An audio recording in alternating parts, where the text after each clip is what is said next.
Velkommen til Nord TV. Vi har i dag fået besøg af Rasmus Elgaard, der arbejder i Aabybro-skoven. Mit navn er Rasmus Elgaard, jeg arbejder her i den lokale skov i Aabybro og omegn.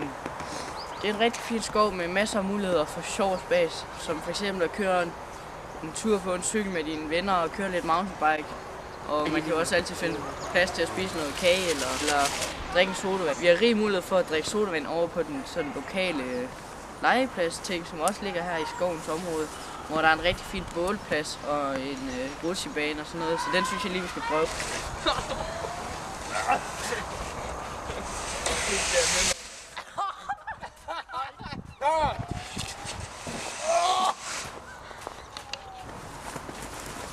Ja, og nu synes jeg, vi skal bevæge os videre i skoven. Ja, lad os gøre det.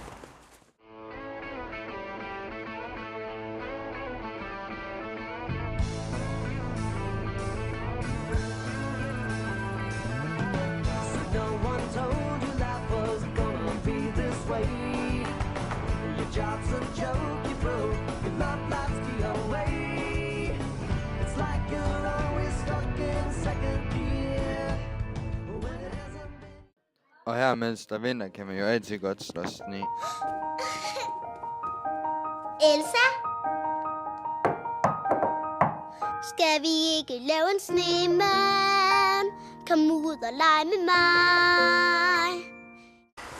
Godt, så synes jeg, at vi skal rykke ind i studiet til en mere uddybende samtale om det her arbejde i skoven. Velkommen tilbage til studiet. Jeg skal stille Rasmus nogle spørgsmål. Hvem er du ansat af? Jeg er ansat af kommunen og Jammerbugt Kommune selvfølgelig, og så også lidt Region Nordjylland. Hvad laver du i skoven? Jamen jeg sørger for, at skovens dyr, planter og gæster har det rigtig fint. Altså, der skal ikke være affald, og de faciliteter, vi har der, de skal også være i orden. Er du nogensinde inde på kontoret, eller? Ja, altså, man kan jo ikke kun være sjov og have det sjovt ude i skoven. Man bliver også nødt til nogle gange lige at skal ind i og lave noget papirarbejde, så ja.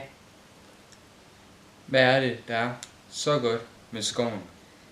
Jamen, det er nok alt den frihed og naturen, og man kan altid bare gå og være sig selv og nyde fuglenes sang og sådan noget. Det kan jeg godt lide. Ser du mange dyr, når du er i skoven på arbejde? Ja, altså, der er selvfølgelig fugle. Dem ser man rigtig mange af, men hvis man er heldig, kan man også se en hjort eller en ræv. Og så findes der også egern oppe i træerne, men dem ser vi ikke så ofte. Kommer der nogensinde skoler på besøg efter en ny skolereform? Altså, her efter den nye reform har det været sådan lidt, fordi lærerne har ikke rigtig tid til at forberede turen.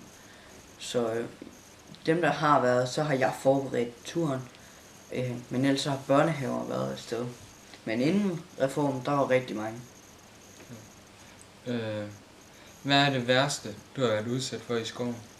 Det var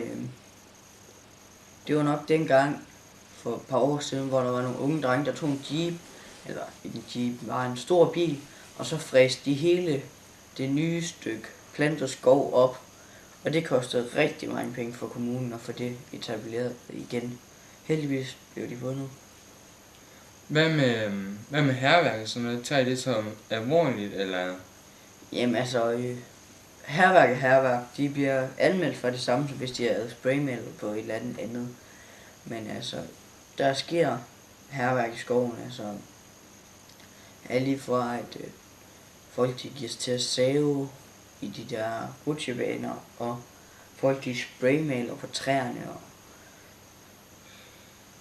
Hvad er det bedste, du nogensinde har været udsat for i skoven? Ja, hvad er det med til at gøre i skoven? Ja? Jamen, det var nok dengang for rigtig mange år siden, da vi ligesom plantede det første træ i det nye areal. Fordi den skov, vi har nu, det er nok en tredjedel, dengang vi startede. Hvor kan man komme i kontakt med dig? Jamen, man kan kontakte mig på min hjemmeside, som hedder www.jammerbugten.dk/skoven. Der står min e-mail, og jeg har også en Facebook og sådan nogle ting, mit telefonnummer. Men ellers er jeg jo Nogle gange på kommunen, og ellers så er jeg i skoven. Her omkring Jammerbugten. Det var det. Tak. Nu er tilbage til skoven, og vi har fået besøg af Ole. Ja. Ole, du kan ikke ret godt lide skoven, hvorfor kan du ikke det? Jamen, jeg synes simpelthen, at skoven, det er noget for pube. Der er kun 3% af Danmarks befolkning, der bruger skoven. Det er hundelufter, og så samler de ikke op efter sig. Og ja, så kan vi jo lige så godt bare smide affalden her. Bruge det som en losseplads, i stedet for at dem, der er ude på genbrugspladsen, de lige bare går og drikker deres kaffe. Jamen, hvad så med... Det er jo godt for andre at komme ud i skoven, og der er jo mange, der har det godt med at komme ud i skoven. Det tror jeg Hvad skal de så? simpelthen ikke på. Der er ingen, der gider være sådan et sted her. Det er puha. Hvad med... Prøv at se den her pind, den er endda begyndt at rådne. Hvad så med miljøet her i skoven? Ja, det rager jo ikke mig. Jeg er jo selvfølgelig gået bort den dag, det bliver et problem. Jamen, hvad så med dine efterkommere?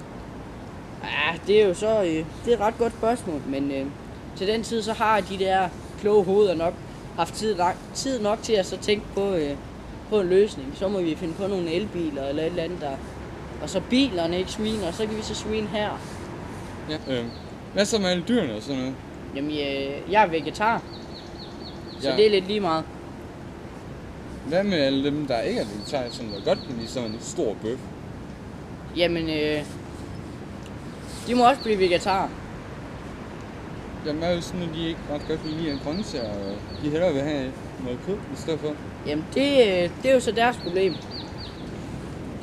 Hvad så med alle træerne? Så får vi jo ikke noget ild, og så dør vi. Jamen altså, nu er det jo ikke alle træerne, der går døde, så der må jo være bare et træ, der kan forsyne os alle med ild, og så må vi bare lade være med at drikke vejret så meget. Vi ses næste afsnit, hvor vi har fokus på fritid på stranden.